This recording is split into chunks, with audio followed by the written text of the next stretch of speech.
This is a joint facility of the highest importance, not only to the safety of both the United States and Australia, but also to the alliance between us. I got something. Denver, this is Alice. We have an unannounced 715 missile. Any comms on a possible target? ID on the aircraft? Appears to be civilian. Denver, suspected target is a civilian aircraft. 20.12 north, 96. Ah, that looks amazing. It's probably aliens.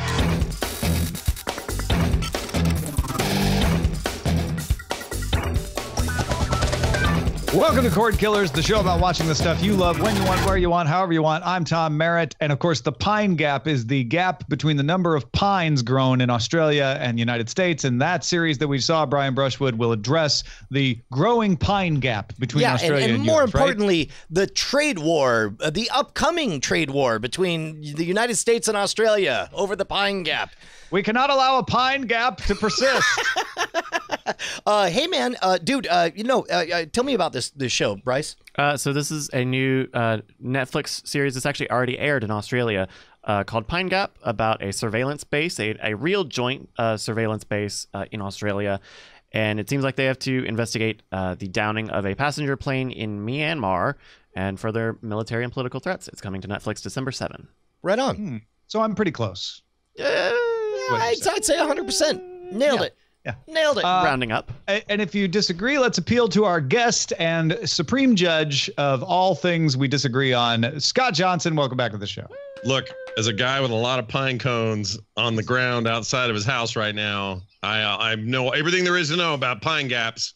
Yeah. So You could fill the pine gap. It's end times, fellas. And also, it's great to be here. Thank you for having me on. Excellent. Well, of course, frogpants.com is the place to find what Scott does. If you're unfamiliar, he hosts all the shows, The Morning Stream, The Instance, and more. And known watcher of television and cord cutter from way back. Yeah, I haven't watched. I haven't had regular TV or paid for regular TV since 2007 or 8. I forget now, but it's been a while. We're in the 10, 11 year range now, and honestly, I don't remember what it was like. We did have a brief period where AT&T said, "Hey, we got a phone deal with you. Guess what? You get a free year of DirecTV for that." And I said, cool. Maybe I'll watch DirecTV again. And ended up kind of not watching it at all. It never got turned on. We were just too busy watching other rad things on the streaming services we adhere to. And so I feel like I can now with some authority say that I don't regret it. And it's been great, and I really have no desire to go back. I love the fact that even now, this far into it, you're still equivocating. You're like, with some authority, I provisionally say it's not been terrible. Well, it's like it's easy to still look at the landscape, the actual financial landscape of entertainment consumption and what people are paying for, and go, well, still by and large, most people are subscribing to cable or satellite or something to that effect, and in my head, that seems just crazy to me. I don't know why more people haven't jumped. But if I really analyze it, we really have come a very long way in that very short amount of time. In 9 or 10 years, what it means to get your entertainment through alternate methods and ways has completely flipped and changed. And so, I'm kind of a little bit on both sides of this, where I'm surprised we're not further, but I'm also a little surprised how far we've come. We are going to check in on just how far we have come a little later on, but let's start with the primary target.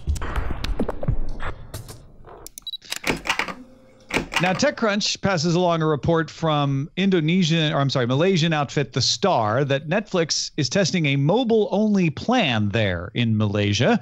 The new tier costs 17 ringgit. That's about $4. But that's half the price of the normal basic tier, which in Malaysia sells for 33 ringgits. Netflix confirmed that the trial is running in a few countries. So it's basically you don't pay as much as the basic tier, but you can only watch it on mobile. You can only watch it on your phone or a tablet. Jeff Green, who is CEO of an ad marketplace, also told Recode that he thinks Netflix is going to have to start running ads He cites subscription fatigue and the fact that he runs an ad marketplace. Well, he cites subscription fatigue. I'm citing the fact that he runs an ad marketplace as the reason Netflix will have to run ads on an ad-supported free version of the service to gain a foothold in some markets. I saw both these stories and they seem to play in together for me, which is Netflix experimenting with a new tier. Maybe at some point they experiment with a tier that says, well, you'll get to see all the Netflix originals with ads for free. And if you want the wider service, you pay.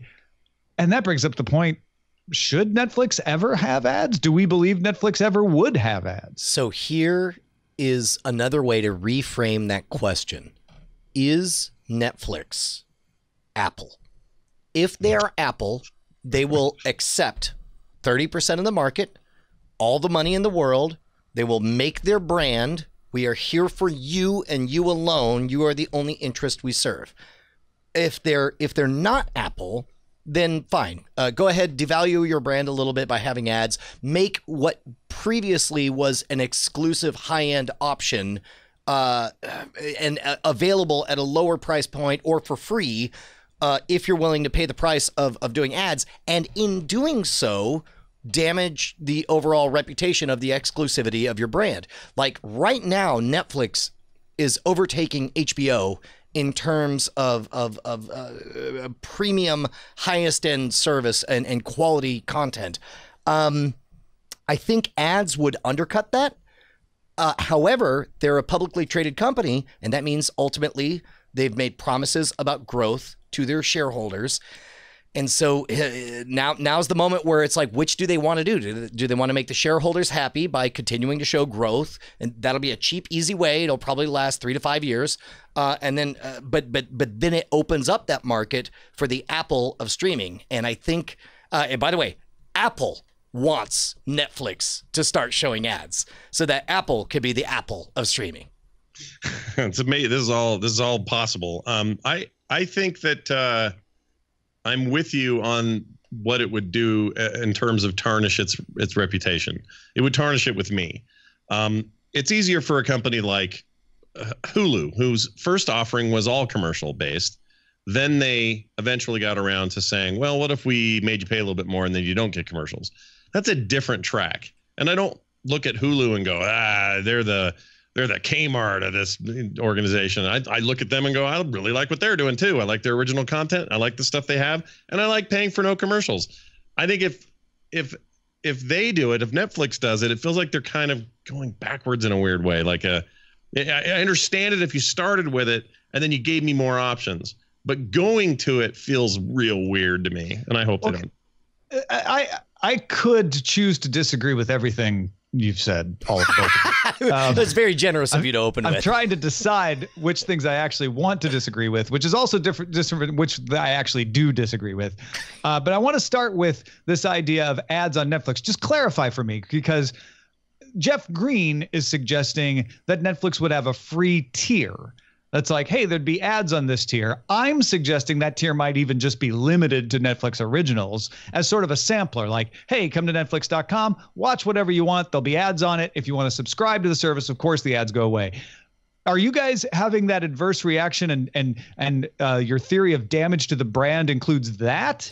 Or are you thinking, oh, if they went ahead and add ads to the rest of the tiers, that would be. Here's what I'm saying is right now, in my analogy, Apple enjoys a sincerely earned purity of brand value. We know a few things about Apple. Number one, their stuff is expensive. Number two, they respect your privacy very deeply. They will never sell your information. They are not advertisers. They sell gizmos, and you are the client, not the product. And we also know that doggone, I forgot the third one. But the important thing is that once you cross that line, right now, Netflix enjoys that same status. They are only concerned with giving you the best associated content with what it understands you to like, with no BS, with no farting around, with none of that other stuff.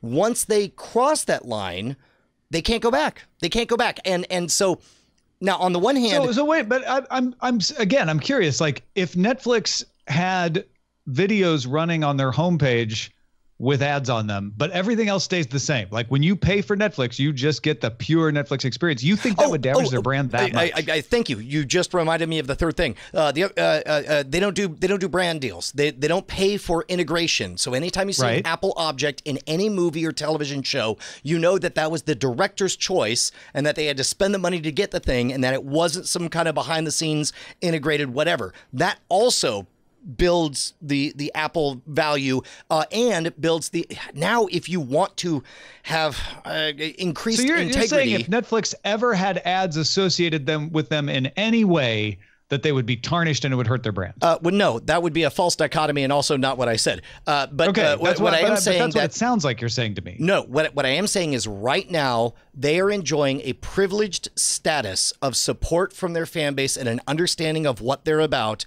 that it's like a virginity. Once they lose it, they will never get it back. But right now, it's 100% I guess where I'm having pure. a problem is that the value proposition of Netflix is that they will never run ads on their site anywhere. Nope, I didn't say that either. What I'm saying is, but that's what I'm asking. I keep asking you, like, if they did this thing where like, hey, we got a free tier with some ads, but everything else stays the same, you still think it would damage their brand? I'm not sure how. No. Here's there are two players in the entire streaming space that are entirely pure: Netflix and Apple.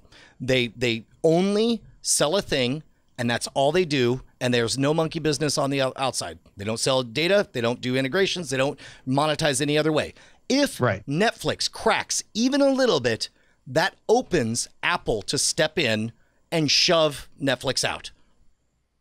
I don't agree with that, because I don't think most people's value proposition with Netflix has to do with privacy protection and ads. Well, I think their value proposition is, I don't have to deal with anything but awesome shows when I watch a Netflix. And if they and the reason I keep going back to like, so if they just did these ads on the website, or they just did this free tier for some people, I don't think anyone would care. As long as you can sign up for $9.99 a month or whatever it is and get the Netflix you're used to, I don't think it damages their brand. Think about it this way. Think of how honest you are with Netflix, with what you want to watch. Now imagine you see a few clearly targeted ads popping in. But no, you won't ever. That's my point. You won't ever see them. No. Or just say your friend. Just say the news stories come out of somebody who, BuzzFeed article. I tried the Netflix free platform. Here's how creepy their insights were on me. Sure. After watching this, I got an ad for Magnum condoms. Bleh, it's clearly a whatever. Scott, am I alone on this? Is this crazy talk? No, I think I see your point of view on this, but I think I'm a little more on Tom's side in terms of people's expectations for what Netflix is to them. Like, I agree with you about the purity statement. I think they're in a unique position in that regard. But they've had other weird missteps. Their almost happened video game rental service they had, all announced, had a name, was going to be a separate thing, and then poof, gone. And I thought that was weird. And to me, that kind of tarnished Netflix. But then they grew out of it and were fine. The same thing happens once in a while with something that'll happen internally at Netflix. There'll be some fight amongst executives, or find out that some director had a really bad experience with somebody or whatever. They just run a very different kind of business than Apple. And I don't know that Apple would be even prepared to swoop in and steal anything away, because right now Netflix has so much content and deals on top of that for other people's content that Apple doesn't stand a chance, at least not hitting the ground running. They don't have enough to come do that. So I'm not sure that would be the result. Would it bug me? Yes. And probably to the level it's bugging you. I think it really would bug me. And I think it does tarnish the brand, but I don't think it means they're suddenly in second place and Apple takes over, because I don't think Apple right now is positioned to give me enough content. They just don't have enough stuff. And by the way, none of this is my advice. I just wanted to clarify. None of this is my advice to Netflix. This is just what I perceive the rebound effect of all this would be. And yeah. I don't think Apple is going after Netflix either. Apple wants to work with Netflix. I think Apple's streaming service is not going to be positioned against anybody. It's going to be like a supplementary thing. Like, you'll get the greatest video from Netflix, Hulu, Prime Video, and because you buy an iOS device, you'll also get our amazing Apple stuff too. Like, I really do think that that's the position they'll take. But I don't even think that undermines Brian's argument, because the effect could still be that Apple takes away market share because they're the last pure service, if that's how people view them. I see a lot of other ways that Netflix could do this, which is the free stuff you're never logged in. So they make it clear that, that's just a free sample service, or the advertising supported services only launch in some markets, so that in the exceptionally privacy sensitive markets like Europe, they don't have that at all. They only operate at markets that are used to advertising supporting a lot of everything, like maybe India or Indonesia or Malaysia or something like that. Tom, I think you just you caused me to think of what I think would be a brilliant middle ground, something that would preserve the integrity of Netflix in everyone's mind. Get this. A new live stream opens, maybe even a Twitch live stream. You partner, probably Twitch would not be interested in partnering with Netflix, but whatever. Amazon. A live stream, it's one channel, and it just says powered by Netflix. So crazy name, powered by Netflix. And it is a live channel with scheduled programming, all Netflix originals with commercials and everything in on it, and just one big fat number of how many people are watching live right now. Now, all of a sudden, technically not Netflix, but a Netflix-related subsidiary or whatever is able to reach out to you get big numbers, you have restrictions that make it inconvenient. It's all a big ad for Netflix, and it doesn't touch the integrity of Netflix. Yeah, it's possible. It's kind of like, to go back to your Apple comparison, it's like Apple sells stuff at Best Buy, which to some people feels like sacrilege if you're a huge Apple fan. What you're describing is kind of that. It's like another little inroad, a little way to get around it without this being part of their mainstream plan.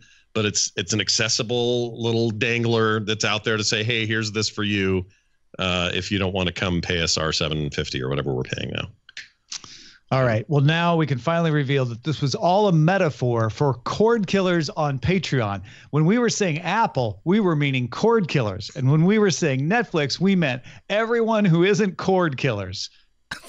Yeah, sure. Keep going with this metaphor. I want to hear how it lands. Because we are the pure service that is supported directly by you at patreon.com/Cordkillers. Hey, man, as you guys know, half a decade ago, you guys made us loud, live, and independent. We used to be with the network under a different show. Now we belong to you, and it's so much fun to have you as our bosses. We like you more than our old boss. And more importantly, we like the fact that you keep us solvent with your pledges over at Patreon. In fact, we started recently doing after talk segments. What do we call it? After talk. You have it right. Okay, you know great. The name of the show. Look, there's a lot of shows, a lot of Patreons. It's very difficult to keep up. We've been doing extra bonus segments for just the patrons. You get your own RSS feed. You get to spend more time with us, and also you're changing the world for the better when you go to patreon.com/Cordkillers. Now, we know some of you still watch cable TV. That's okay.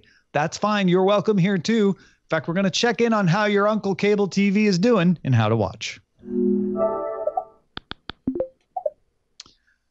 Cable bills are going down in price. Cable in the U.S. averaged $107 a month, up less than 1% from 2017, which had been up 3% over 2016.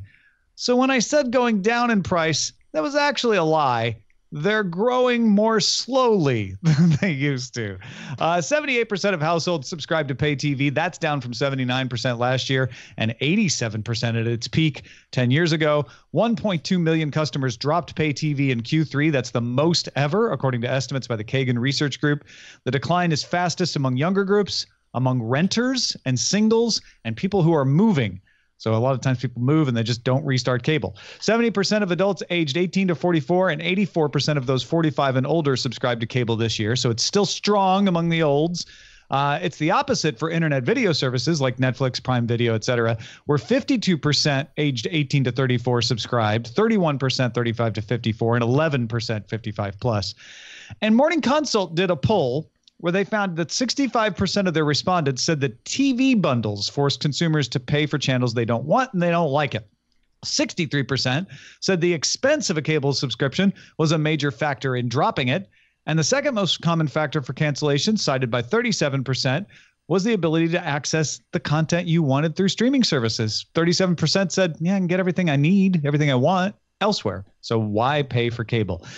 So checking in, it's not that cable's dead, but it's actually slowing the growth of the cable bill. Cable is able to charge less than it used to. And in fact, there's a lot of opinion pieces out there saying that cable is going to have to reduce their prices if they want to stay competitive with streaming services. And the largest number of customers ever dropped pay TV in Q3. Again, still a lot of people here in the U.S., 78% of households subscribing to pay TV. But Brian, you remember 5 years ago when we started Cordkillers, the pay TV companies were still saying, oh, it's because of the housing market. Oh, it's just a temporary slide and it's going to come right back. It hasn't. Yeah, this is our favorite perennial bit, is cord killing taking on the world.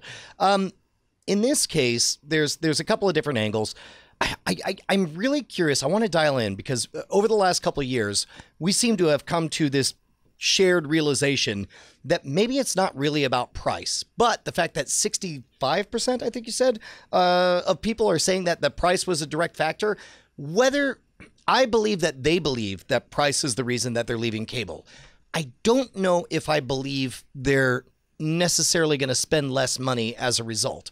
I suspect so. I'm pretty sure you could get a skinny bundle like your PlayStation Vue or your Sling or whatever, and then take the profits and just buy whatever other shows you care about. I'm pretty sure you come out ahead, but the mere fact that I can't say for certainty, I think is a telling clue. Scott, well, hold up. Before we get to Scott, I just want to point out that the reason we have this tension is that everybody says, well, I'm quitting cable because it's too expensive. And then you have a bunch of companies come out with press reports showing actually cutting the cord doesn't save you money if you try to replace every single thing you got from cable with a streaming service.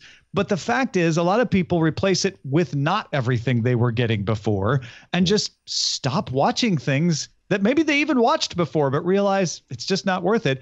Scott, you have lived this over the past 10 years. Yeah, I thought in the beginning it was like, all right, what are we paying for cable? At the time, it was like $90-something a month. And there was no internet package with it at the time where I lived. So that was all I got was cable. And maybe it was satellite. But either way, I remember thinking, if we stop doing this and I go straight to this new fandangled Netflix thing, which, by the way, at the time was purely a option I had as a streaming service on a desktop. That's all they had in the early days. People remember this or not. And I want to say it was limited to Explorer. I don't remember. That's right. There might have been it might not have been supported in Chrome. Yeah, because there was DRM and Silverlight. Yeah. So there was this Silverlight issue and all that. Oh my gosh, Silverlight! I haven't heard that in a while. But anyway, or you could buy one of them Roku Netflix players. Yeah, there you go. Exactly. So those were weird early heady days. But even then, I thought, well, look how much I'm going to save. And people would say, well, look how much you're not going to get. And I'd say, well, I don't really know that I need all of that. And anything I do need, I'll just buy it on iTunes or buy it on Amazon Prime, because those were options then and still are. And that's what I did. Now, at the end of all of it, here 9-10 years on, and with all the little incremental add-ons I've done, oh, here's a little HBO Go for you, Scott. Here's a little Hulu upgrade to get no commercials. Here's I probably am paying the same or more than I was before, but I have so much more choice and control over what it is and when I want it and how I get it, that was worth, even if it's a straight, like, no big cost change, I feel like that was the better value to have that control and that choice. And I will take that any day over lack of those two things. So I'm with Brian with this idea of, like, are we really paying less? I'm pretty sure we're not paying that much less. I think, especially if you get in a habit as an older fellow, where you're like, I'm paying $100 a month for cable. Then when you stop paying that $100 a month for cable, you do what Brian suggested. You fill up that $100 budget, right? Mm-hmm. You're like, well, I'll spend $10 on Netflix and $11 for the Hulu, and then I'll buy a couple seasons of this, and it's just human nature to do that. What I love about doing cord cutting, though, is when I needed to pull back and save some money because we were buying a new house, it was so much easier and so much more effective than get on the phone, spend a long time. Your time is value, right? So you're wasting money by spending time going through the motion. Fine. Well, what can I do? Can you give me a discount? Oh, well, okay. What can I go down a tier? Okay. Well, now I'm saving $10 a month. All right. Whereas I could go in and go online and reduce my PlayStation View tier. Boom, $10 a month saved like that, super quick. Then go in and cancel a few services like CBS All Access. We're like, yeah, I'll probably resubscribe later, but I'm just going to take those off the table. I ended up saving a good $50 a month in less than 20 minutes just by going and pruning a little. And I still have everything that I really need to watch TV. Yeah. Well, it also does this other thing that I like, and that is I think it pushes competition and innovation in these areas of entertainment. And by that, I mean, because I can go, HBO is not doing it for me right now, pretty much Game of Thrones, and then the rest of the year, I don't care.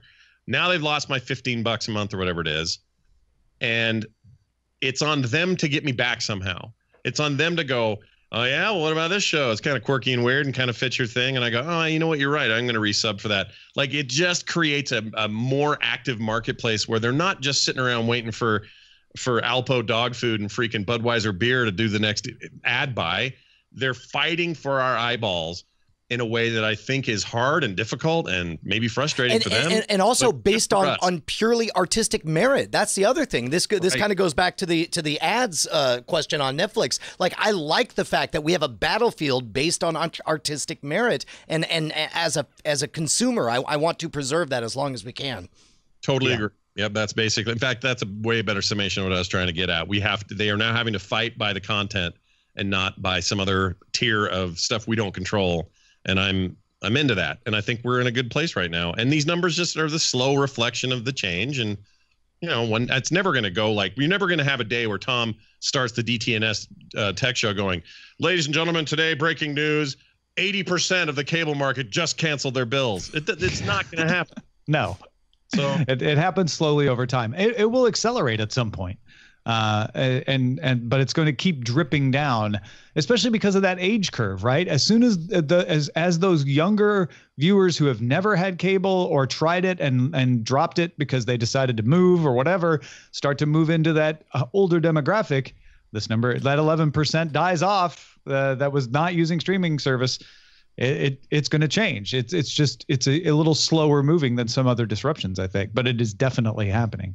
A good example of what you were talking about as far as HBO having to grab you, I had Showtime and Starz because of Counterpart and Twin Peaks: The Return.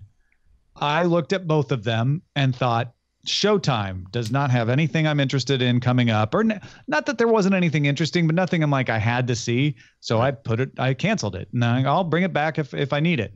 Starz, on the other hand, had Outlander coming up, which Eileen and I love to watch, and had a few interesting miniseries happening in the gap to where I'm like, well, I guess I could cancel it for a month or two, but they also have some good movies. I'll just leave it on. And it was that artistic merit you're talking about, Brian, where they convinced me that they were worth having around even in the gap between the shows I wanted to watch on them. And keep in mind, it's a two-way street. Not only is it more convenient for the consumer to cancel all of these services, but also it's thanks to third-party sites like Just Watch, you're able to discover like, okay, well, I could spend $12 to buy this movie that I don't know that I want to buy. Let's say what was it, Brainstorm or whatever from 1982. Or I could just, it happens to be on Showtime right now. Let me enable that and then disable it later. Yep. All right. Well, let's move on and talk about what to watch, whatever service you get in under surveillance. Not like real estate. It's all about location. Under surveillance. Got some cool things in development. Netflix has ordered a production of a 4-part World War II drama called The Liberator. It will be the first series produced by Trioscope Enhanced Hybrid Animation that combines CGI and live action to create a realistic graphic novel style of animation. Very stoked about this. I love the look of it. I am very excited about it. Oh yeah. Now I'm only looking at still frames, but it reminds me a little bit of Max Payne that was trying to look like the video game that was trying to look like a graphic novel, but very clearly was just cell shaded photographs of what looked like programmers trying to act. Yeah, you actually make a fair point. I need to see much more of this in motion to make any kind of judgment on it. But I'm a big fan of, like, the Scanner Darkly tried to do this a little bit. Oh, I thought they did great. It was just trippy enough for me to lose myself in the suspension of disbelief there. Yeah, and that's what I'm hoping they do here. I like a gritty graphic novel, black and white sort of approach to World War II stories, and I think it can do really interesting things here. But it could look weird, like the old, 70s, what's his name, doing Lord of the Rings stuff. Like, I don't necessarily. I'm not looking for the next weird rotoscope stop motion. You're looking for heavy metal. That's what you want. Yeah, I kind of like heavy metal, the movie. But to just kind of put my big reasons out there, I just love the experimentation, and this is a chance for them to do that. I feel like there's so many shows on Netflix I get done in a week of watching 2 or 3 things and go, this doesn't exist anywhere else. No one's gonna make this, and not just Netflix. There's other places, but no one's making Hilda, this fantastic animated show you guys have probably talked about on here, that's on Netflix, based on a graphic novel, an incredible, delightful, wonderful, trippy, cool cartoon that parents and kids should all watch. It's fantastic. It doesn't exist anywhere else because it's just a little weird. Well, I do feel weird keeps it from everything else. And so I'm such a fan of, like, stretch a little bit, try something new, do something weird, and Netflix giving them the keys and saying, go for it. You have carte blanche, make what you want to make. I think we're starting to get a taste of that with the upcoming Into the Spider-Verse. I think is just quirky enough and a little bit off of model that I think we'll enjoy that. Totally agree. Totally agree. And I agree. I love that Netflix is able to give a company their first shot. Maybe it'll go down in flames, maybe it'll be awful, but it's fun to see them experimenting like that. Yep. Deadline reports that Michelle Yeoh is in talks to headline a standalone Star Trek series for CBS All Access. I imagine it would be based on the character she plays on Star Trek Discovery, which I don't want to go into because it'd be kind of spoilery to explain entirely. But it sounds like this is another in the growing pantheon of Star Trek series that CBS All Access is developing. So I just hope it isn't a prequel of a prequel. And because I don't want to spoil anything either, Tom and anyone who's seen it knows what I'm talking about. It could be a prequel of a prequel, meaning a prequel to Discovery, or it could be concurrent with Discovery because of other reasons I don't want to explain. Look, we get it, guys. Look, I ain't seen none of this, and I could tell you're talking about time travel, Jubity Jews. Whatever. We all get it. Fine. There's time travel in Star Trek. Not exactly. No, not really. Alternate universe, bleedily blops. Okay, now you're getting warmer. Whatever. A little warmer. Yeah. I like her a lot, though. So, I mean, and I liked her character. I even liked her other character. So whatever they decide to do. Oh, alternate versions of the same guy. Tom Riker shows up as well. Oh no, you're doing a great job. None of these are spoilers. I'm not going to have any expectations going into this. Well, look, when you eventually get in there, you'll have to let us know what you think. But I have genuine like for her as an actress, and an opportunity to see her in a serialized television kind of format moving forward, and not just a small part, is exciting. So open minds, open hearts. We'll see what they do. Clear hearts, open Clear minds. eyes.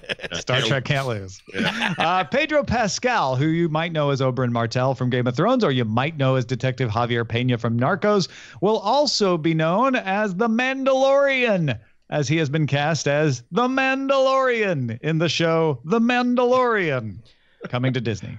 I don't know if I did this possibly. Did I mention on the show that I might have seen a behind the scenes thing of what became or what is intended to be the Mandalorian? I think you did. I can't think of a place where you haven't mentioned it. Okay, great. Yeah. So. And I don't know the purpose of it other than to brag. Okay, it's just a straight up brag. It's not a humble brag. But like, no, there's nothing humble about it. Just sounds like we're about to do it again. Just know that's because I'm already pre-excited for The Mandalorian to this degree, I'm finally going to learn, after his third of my favorite shows he's on, Pedro Pascal's name. I'm finally going to stop calling him Kmart Javier Bardem. He's great. He's so cool. He's perfect for this. I love hearing this casting news. I love watching that guy work. He's awesome. Yeah, he really is. And I honestly had forgotten he was Javier Pena. I haven't watched all of Narcos, but I've watched enough of it that I know that character. And I was like, oh my gosh, that was him. No, right? he's better in Narcos than in Game of Thrones, I think, by a lot. Like, he's great. Well, in Game of Thrones, you get his eyes. I don't like his eyes. That's an inside joke. You've seen Game of Thrones. Okay. All right, coming soon, CBS All Access's true crime series Interrogation is not only going to release 9 of its 10 episodes all at once, rather than, broadcast schedule, but will encourage viewers to watch them in whatever order they want, because each episode revolves around an interrogation taken from the real files of the case that the series is based on.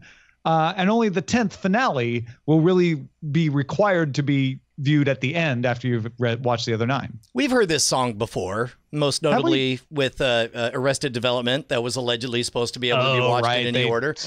You want to put your money where your mouth is? Have a special website that spins a wheel and just gets you through all of them, and then at the end you rate it, and then they're able to declare what the most beloved order was in a random trial. That would be fun. The problem with Arrested Development is it was a linear story broken up into different tellings, whereas this, I feel, has a better chance of succeeding because it's interrogations, right? So it's like, oh, I'm interrogating this person and I find out their viewpoint on everything that happened. Then I interrogate this next person. So that feels like it might work better than having like a third, an omniscient viewpoint. Well, and the other thing with Arrested Development is they didn't want to do what they ended up doing, at least before the big supercut. They did that out of necessity. They had all these shooting schedules to work around, and they could only be with these guys at one point. Couldn't get the whole family in the room all the time. Had to, for some reason, have the Fonzie blue screened in half the time. Like, they had issues, and then they tried to creatively work around it, which I admire personally. I'm not saying it worked 100%, but I admire the effort. This is not a case of that, I assume. This is more of a true gimmick where they're like, watch it in whatever order you want because that's what we're making, but they're not doing it because they can't get everybody in shooting schedules or whatever. I'll tell you what would be interesting is, and this is a bit influency even for my tastes, but take 1,000 influencers, give them all early access, have them all propose the quote unquote right order, have all their tribes fight about what's the right order, sit back, cackle, and enjoy all the views. Like, that seems like a shocking idea from Brian Brushwood. Everybody, I cannot believe that you have actually thought of a way to maybe hack the system. Netflix released a trailer for Roma. That's the Alfonso Cuarón movie that will be debuted in theaters on November 21st in advance of appearing on Netflix. There's a lot of Oscar buzz around this, although there's also some buzz that there might be an Oscar revolt against it because people in the industry aren't super fans of Netflix's theatrical debut restrictions, even if they did ease them for the movie Roma. Man, if they were smart, I think they'd be supportive of this. I understand. I understand actors as a species tend to be emotional creatures. I understand that there is the big snub of Avatar because they're afraid. I don't know if it's actors. I think it's more producers and directors, maybe. Really? Yeah. But meanwhile, they get so much freedom and to try so many things with Netflix.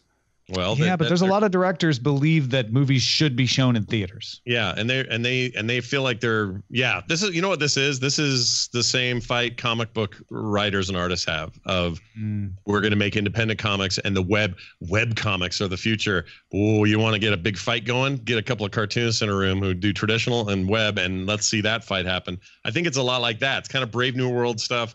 Nobody trusts it. And it bums me out. Tonight we're going to watch the Buster Scruggs thing. I'm very excited about it, and I love the Coen brothers.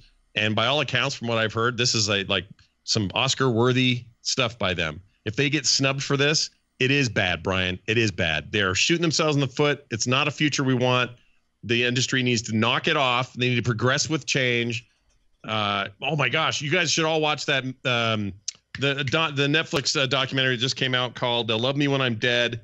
All about who's not Hitchcock. Tom just watched the movie. The other guy, Abraham Lincoln. North by Northwest? No, the filmmaker. We talked about it. Timothy Oliphant. Oh my god.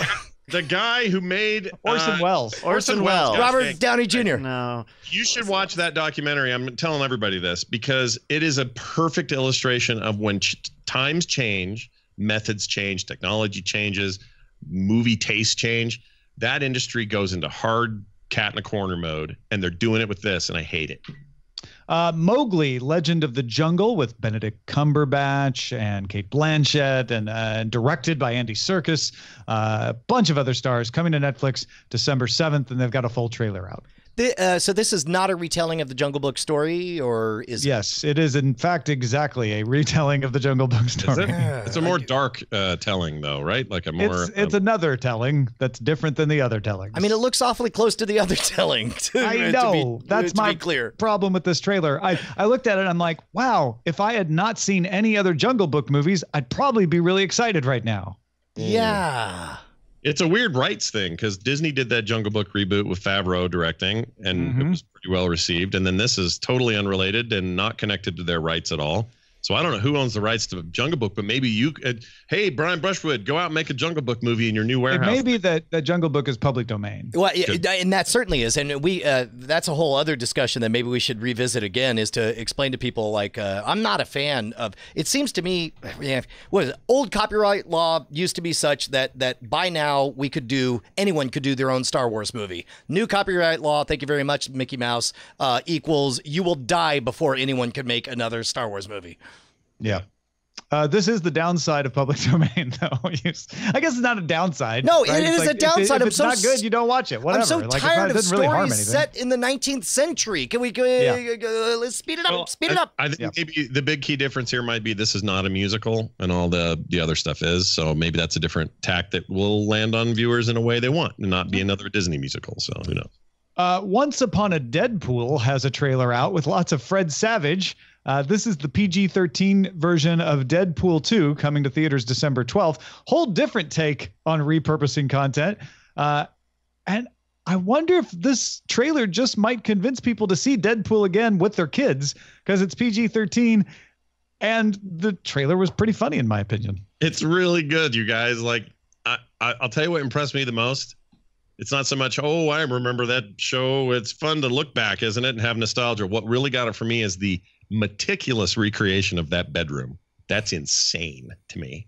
If you look at those like back Bravo set designers, yeah. It's crazy. So that to me, that's impressive enough that I would consider spending additional money on Deadpool for a PG-13 viewing of the film. I've said this before. I don't even mind the idea of this being like an ongoing trend in movies in general. But it's like the song of the summer comes out, and then 6 months later, on the radio, back when people listened to the radio, you would hear a remix of the song of the summer, and you're like, oh, it's that song that I used to like, but just new enough for me to be happy to hear it again. I think this is brilliant, and it's going to be a huge moneymaker. I can't wait for the kid-friendly Logan. Netflix will release a special holiday episode of its series Chilling Adventures of Sabrina on December 14th. That's just a kind of a minor note of interest. This is a common thing in the UK where they'll have Christmas episodes, so Netflix doing that.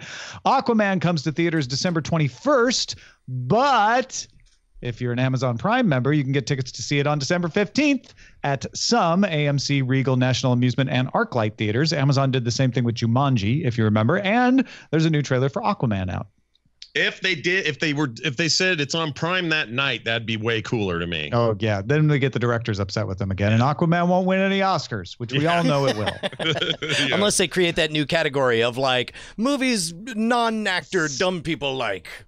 Game of Thrones final season premiere will arrive in April. They didn't give us an actual day, but they did say April in a teaser trailer that was just full of footage from series we've already seen. So the little girl in that, the Mormont girl that took over for the Mormont clan. Yeah.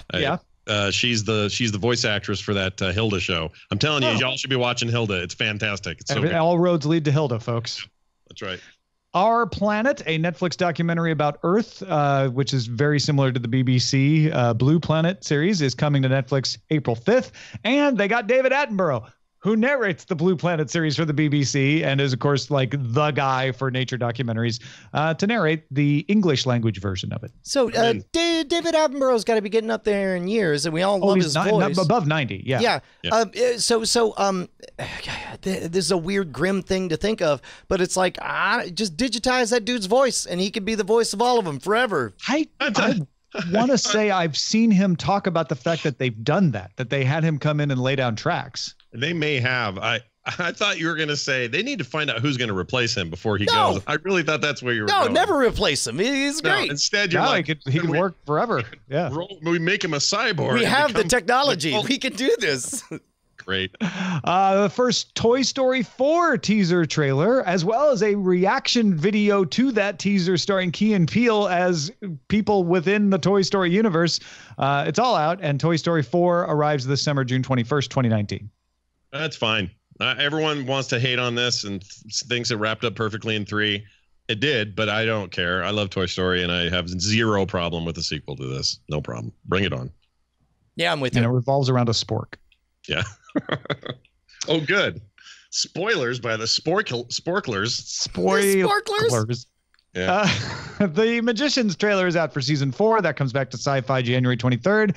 And Netflix and Korean production company A Story have a trailer out for Kingdom, which is a story about a Joseon Dynasty era prince dealing with the passing of his father and the fact that his dad's also a zombie, as are a lot of other people in this era of Korean history. It's a fictional era of Korean history, just in case you're wondering. Kingdom comes to Netflix January 25th. That sounds my trippy. Korean brother is stoked about it, and I know that's weird to say. I have an adopted brother. He's Korean. He really likes Korean content. So him and his wife watch anything that has Korean anything in it. They turn off subtitles and watch it like real Koreans, and he is stoked about this one for some reason. So it looks like they I don't want to say recycled the set from Marco Polo, but very, very similar setup on there. Maybe similar filming, but they filmed this in Korea, whereas Marco Polo, I think, was filmed out in Central Asia. Yeah, no, we were able to see the cameras in the shot in Marco Polo, remember? Yeah. It was pretty, though. All right, let's talk about what we have our eyes on ourselves, starting with you, our guest, Scott Johnson. Tell me about it. Well, outside of Hilda, which I will not pimp one more time. I figured Hilda would be your pimp, but okay, you got something else even. Yeah, I've been consuming a whole lot of Netflix lately, and I mentioned that documentary earlier about Orson Welles, They'll Love Me When I'm Dead, is really interesting and should be seen by people. But the one thing that I wanted to point out that's currently streaming that I'm super into is weirdly and you guys have talked all about Haunting of House Hill, right? Or Hill House. You're done with that, right? Done. That's been the past. I think we casually mentioned it. Barely. Yeah, right. Yeah. I loved it and thought it was the best show of the year, and I loved every freaking second of it, and I couldn't get enough of it. But here's what I want to tell you. If you're sick and it's the winter and you're starting to feel kind of bad and it's dark at night and your throat hurts and whatever, and you just need to burn the hours, I have a perfect solution for you. Here's what you do. You sit down and you put on those 2 weird seasons of Jeopardy that they put on Netflix. Mm-hmm. They're both like all-starry things or whatever. And you watch Alex Trebek look down his nose at people for a good 3-4 hours, whatever it is, and play like Diablo 3 or something while you do it. It's the best tonic you'll ever find. I feel better as a human being. And that's where I'm at with that. So I recommend watching. In all seriousness, Jeopardy's great and should be more Jeopardy available to us who don't have regular TV.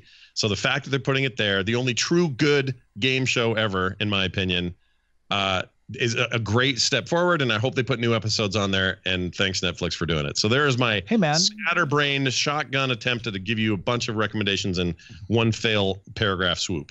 Now that Scott and I have decided to just go ahead and round up to be in our 50s, I think Jeopardy's a perfect show for us. Let's do it. Oh, my God. I refuse to join your cult. I'm going to hold off. I want to live. Brian, what are you young people watching these days? You know what? Of course, the regular stuff that we're going to talk about in spoiler in time, but I caught there's a full episode available on YouTube of the new Bravo series, Dirty John. Did you ever listen to Dirty John, the podcast? No. It is a true crime podcast at the top of its game in terms of production, writing, execution, everything. It is fantastic. If you have not listen to the podcast. It is what Serial should have been. If Serial stuck the landing, it would be Dirty John. It is a perfect single season of a podcast. And Bravo's production capabilities are not as great as, network television or HBO or whatever. So it feels a little bit better than a Hallmark movie channel kind of thing. But once you experience the podcast, I think you're going to be all in to see this dramatized version of the investigative story. It's really, really good. Excellent. Dirty John. I want to check back in on Disenchantment, the Matt Groening series on Netflix, because I finally finished it. And I finished it in a binge. I had been watching it like maybe once a month. Like, I'll watch a Disenchantment. Oh, okay, it's all right. I like Matt Groening. I remember feeling this way about Futurama at the beginning, and I ended up loving Futurama, so I'll keep going. About episode 5 or 6, it got a little bit of a story arc going, and I was familiar enough with the characters now that I was, enjoying seeing them. And those last few episodes, I just binged and actually laughed out loud a few times. So I'm more excited for the next season of Disenchantment than I am happy at having watched the first season of Disenchantment, because I'm hoping that this next season will pay off all of the work that I put in watching season 1, because I started to feel that way towards the end of this season. I think that is, oh my gosh, I lived the exact same experience as you did, and the Futurama reference. I didn't like it at first because it threw me. It felt weird and different. Voices were different. Like, this isn't The Simpsons, this is another thing, and I don't know how I'm going to feel about it. It became my favorite animated show of all time. This thing, I went in a little bit more knowing that I might experience that, and I did. Immediately felt like, oh, okay, it's a new pair of shoes, got to work these in. I ended up loving that series in the end. I think it's great. I think Elfo is one of my favorite characters ever. And when I started it, I thought I was going to hate him. And I love him. He's the best. Totally with Tom on this, 100%. No, Elfo is a good example of the arc where you will not like him. You'll think he's a useless character for a few episodes, but just hang in there. Hang in there. It's worth it. It's good. All right.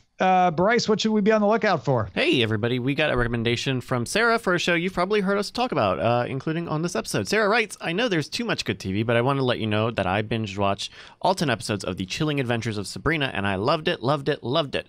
It's like Buffy if it started off in season 3, mixed with some Harry Potter and a little bit of Mean Girls or Scream Queens. The actors are all great, the characters all get development, and their motivations are believable. The writing is also fantastic. It gets pretty dark, but there's enough humor and satire to ease it up a bit. Sabrina is smart and quirky. Bronson Pinchot is unexpected. Missy from Doctor Who chews on the scenery, and it took me 3 episodes to recognize one of the guys from Coupling. There's also Lucy Davis, who's in the UK version of The Office, and Wonder Woman, who is delightful as well. Great gothic horror, and that is from Sarah. Thank you, Sarah, for the recommendation of The Chilling Adventures of Sabrina. That is streaming now on Netflix, and you might remember there's a holiday episode special coming up soon, so be looking for that. Got something we should be on the lookout for? Email us, cordkillers@gmail.com. This is the week that decides if Brian's daughters will eat for the next year.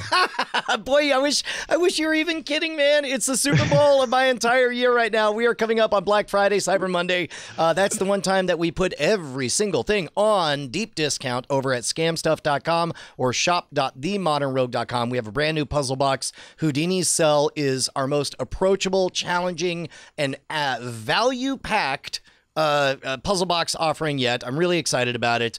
Do us a favor. If you are a patron, that's awesome. Thank you. If you're not a patron and want to figure out a way to kick me some bucks, but not Tom, then make sure to buy some stuff this weekend. I will take the hit for the good of Brian's family, folks. Get on over there and check it out. Let's move on to the front lines.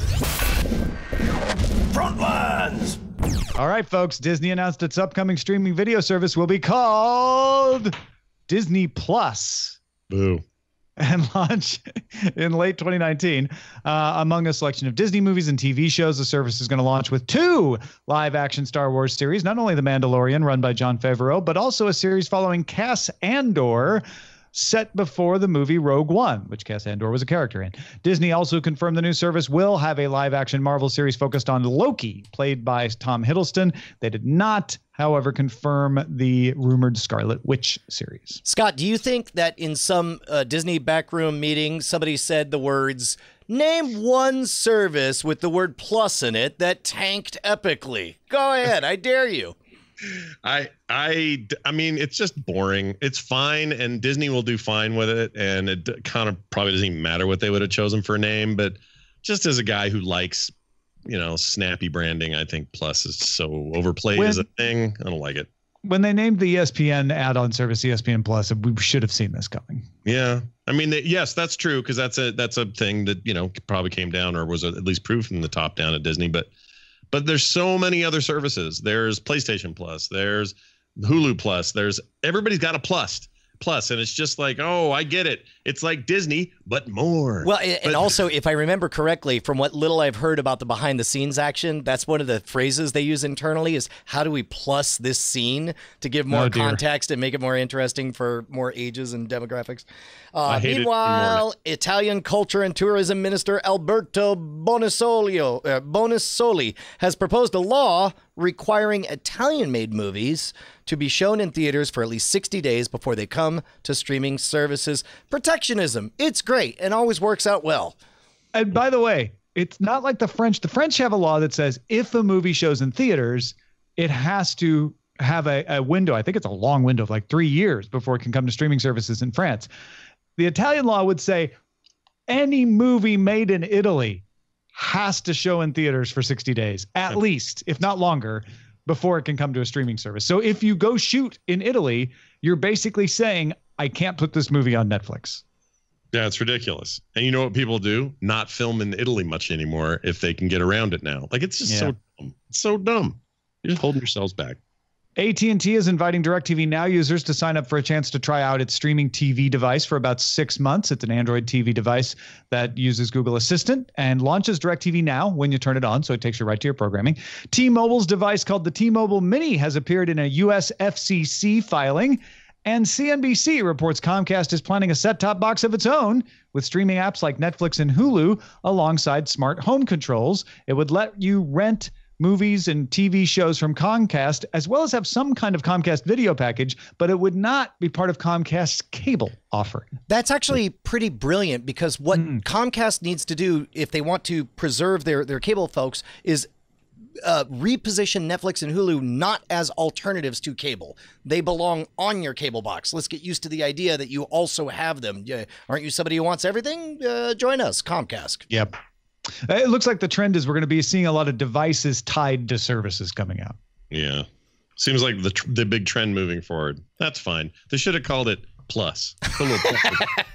Roku's streaming app is adding entertainment content and sports to its movies and news content. It'll be launched with its wireless speakers set for $200 with a discount period, selling them for $150. They're only meant to work with Roku TVs, but do support Bluetooth. Roku beat analyst estimates for revenue in Q3, but forecast a surprise Q4 loss. Yeah, Roku's trying to transition from making their money off hardware to making their money off services, which is why they're boosting their app, their free app with sports and entertainment content. But it's going to affect their bottom line, it looks like, for a little bit. Yeah, and unlike the Netflix Apple discussion that we had at the top of the show, I feel like this does not negatively impact Roku's. If they begin to monetize their platform in terms of advertising, I think it takes nothing away from Roku. Criterion's going to launch its own channel in the spring of 2019 for $10.99 a month. Although if you sign up early, you can get it for a discount of $9.99 a month for the life of your subscription. Criterion's movies were previously featured on Filmstruck, which is ending on November 29th. The Criterion Library is also going to be available through Warner's forthcoming streaming platform we've talked about before on the show, and that's launching late next year. So the earliest chance you'll be able to get the Criterion movies back on a service will be spring. And finally, back in October, YouTube began streaming feature films for free with ads. You can find it in the free-to-watch section of YouTube Movies, where you can also rent or buy movies. It's not a big selection, but it does include little gems like The Terminator, Legally Blonde, and Rocky. I think it's got all four of the first four Rockies. Oh, wow. On there. Really? So Brian doesn't have to make the disclaimer again. This is different than Netflix running ads because YouTube already has ads, right? Like that's just the way it works. So they're already tarnished in our minds, right? Yeah. Like we already know that YouTube is they have no problem going to the back alley and changing some dirty money. So we're cool. We already knew that. I don't know how dirty it is. It might be dirty. No, I wonder what the crossover or what the overlap is on YouTube's free to stream with ads programming is and Roku's, because we just reported on Roku, and I remember I just saw the Legally Blonde thing on there, and so I wonder if there's a basket of movies that someone's shopping around everywhere. Yeah, because Vudu has a free streaming with ads service as well, where you don't have to buy something from Vudu. You can just watch stuff through them. And I bet you a lot of the same titles are there. So I'm sure it's a non-exclusive pile of movies that they're like, you can buy these for your service, but you won't get them exclusively. And these services don't care. Yeah. Interesting. Just a thought. Let's check out the dispatches from the front.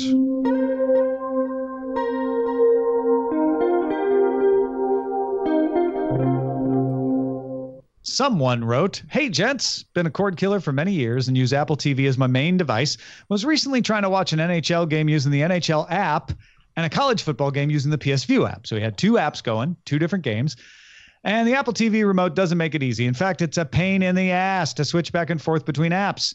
Be nice if you were able to place a viewing flag at certain viewing points and then switch through or back and forth between apps using the flags as destinations. Could someone get on that, please?" I'll get on it. But in all seriousness, it is interesting. For as much as I liked the control for the Apple TV, a lot of emails indicating that they didn't. This is not a problem with the remote. Oh, what is it? There's no return button. They don't have a previous and this is channel. not exclusive to Apple TV. It's a pain in the ass on the Apple TV. It's a pain in the ass on the Roku and on the Fire TV. Is like it's just hard to switch between apps.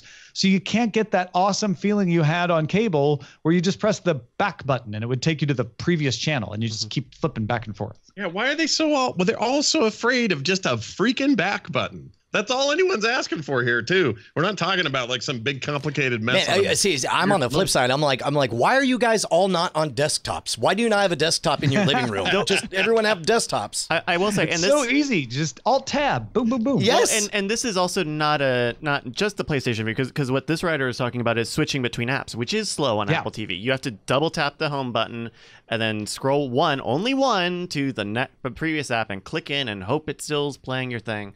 It's definitely it's also slow on the Roku. Like switching between apps is super slow on the Roku too. So it's maybe a little bit worse on the Apple TV, and also different apps treat it differently. When you leave their app, some of them helpfully pause for you, which if you're flipping between live sports, you don't want it to pause. You just want it to go back to where you were, which is why he's talking about this targeting thing when you switch back and forth as well. David in Riverside, California writes, last week he purchased Batman the Complete Animated Series Deluxe Edition on Blu-ray. He loved seeing it in glorious HD, but the digital copies that came along with it were all SD quality. He was super bummed out about it, and then he got an email from Vudu today. Apparently they worked out something with the Warner Brothers, and all of a sudden he has HD qualities of everything. He was giddy as a person who suddenly had HD copies of Batman the Animated Series, and thought it was a good story to share.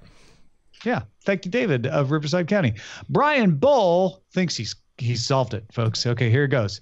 There couldn't possibly be a plan that will satisfy the needs of every customer, right? Wrong. I'm talking about a la carte. Give me a block of 30 channels for $30 a month that I can fill however I want. Hosting Thanksgiving this year and want ESPN so your brother-in-law can watch sports ball? No problem. Make it one of your chosen slots for the month.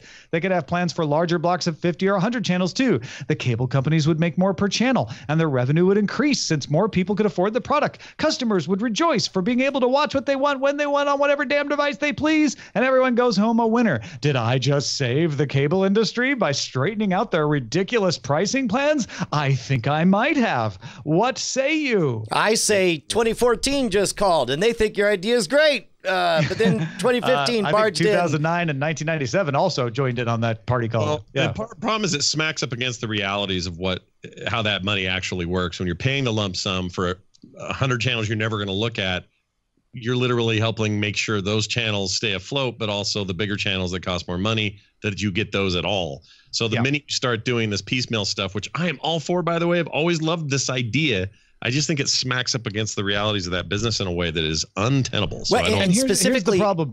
Brian Bull broke it down and was like, look, Comcast offers 140 channels for $50 a month. That's only 37 cents per channel per month. My plan would give you 30 channels for $30 a month and give each channel $1.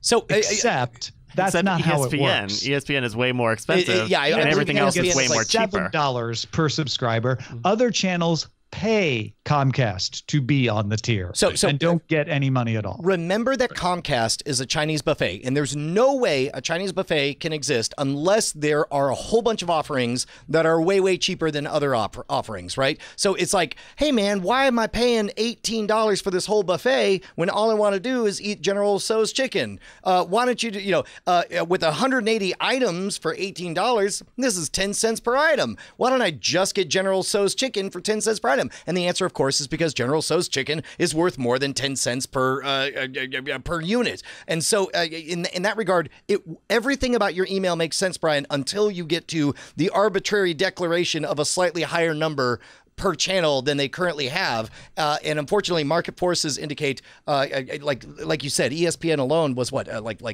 or $6? It's a couple of dollars where other channels are cents on the dollar. Yeah, he wants a world where everything is equal, and these just aren't. They're not. Right. They don't work that way. I mean, he's taking a rational approach, saying, well, if it costs $50 and there's 140 channels, each channel's 37 cents, except that's not the way it's allocated. Just remember, rice costs less than General Tso's chicken. I love that it's a Chinese buffet. It actually could be any buffet, but I really like that you made it. I only visit one type of buffet, my friend. It's the only buffet worth visiting. Let's be honest.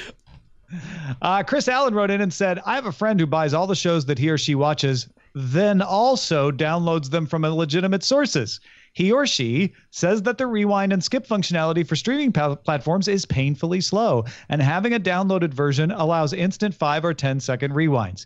This person also says that the online services are getting better, but asks, why can't they just buffer 30 seconds for quick rewinds? My gosh, your friend makes a really interesting question in our ongoing ethical versus legal debate. You may disagree with me on this, Tom, but I think that this is certainly not legal, for sure. And in fact, even if you were to handbrake, get a local copy of the thing, you would be breaking encryption, which would still be illegal. But I'm going to say it's 100% ethical in my book. I mean, if it's ever ethical to pirate something you already own, then this certainly is ethical. It's a whole other question, because there's the aspect of this where if you're pirating it, are you contributing to more people pirating it because you're legitimizing the activity, et cetera? If you really want to get into a good place ethics type style conversation. Well, and on top of that, the peer-to-peer sharing means that you're actively participating in the piracy. Yeah, exactly. Well, so I mean, a lot of them will probably download it and say, well, I'm no longer sharing it. But it's a little like buying your weed legally in California now and then going around the corner because your old dealer who doesn't have a license gives you better packaging or something. Like, it's still kind of illegal, right? I mean, you're more familiar with this than I am. Hey, man, yeah. Only one of us lives in a weed legal state, man. I'm not sure how it works, to be honest. So. But it does sound like you have sources familiar with the matter. And then finally, Joe in Wilmington says, hey, Bryce, Tom, and Brian, and Scott, as a boss, I'm never the kind of boss to tell my team how to do their jobs. But that said, I'm the type to suggest that Cordkillers have a free HBO weekend type event by giving the non-patrons an After Talk episode to sample. After they try the After Talk goodness, they'll know how awesome the bosses have it. Love the show. I think it's a great idea. I think we should do it as soon as we have a good episode of After Talk. Yeah, I have to promise us to do it. And then I'm like, but what if that After Talk is not any good? Yeah, no, all right. They've all been they're all great. But what I'm referring to is that low grade anxiety to make sure that we perform if we're gonna. You're not worried about the brand not being. No, you want to do it after you go. Hey, that was an extra good version of After Talk. Then we're like, okay, let's make that one available. Hey, everybody. Thanks to Scott Johnson for joining us. Give him a round of applause. Huzzah! Scott, where can other people find other things you do? Well, when I'm not worried about the Pine Gap, I can be found very busily working on things over at frogpants.com. You will find art and comics and podcasts and blog posts and ways to contact us and have fun and all that.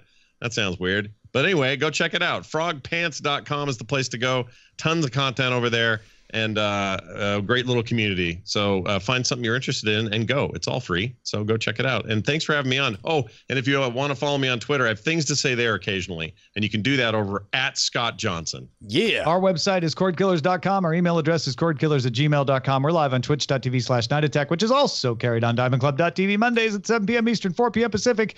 We will cut your cords again next week.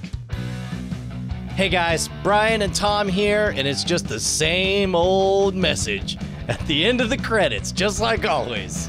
That's right, Brian. Nothing new here except your name showing up. Oh my gosh, because I've got a you name. just supported us on Patreon. Yeah, all those $5 donors, look at that. That's your name in pixels. We're gonna make you famous, kid.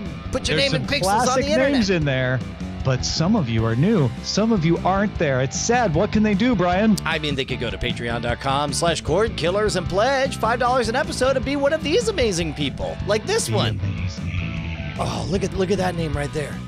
Diamond Club hopes you have enjoyed this program.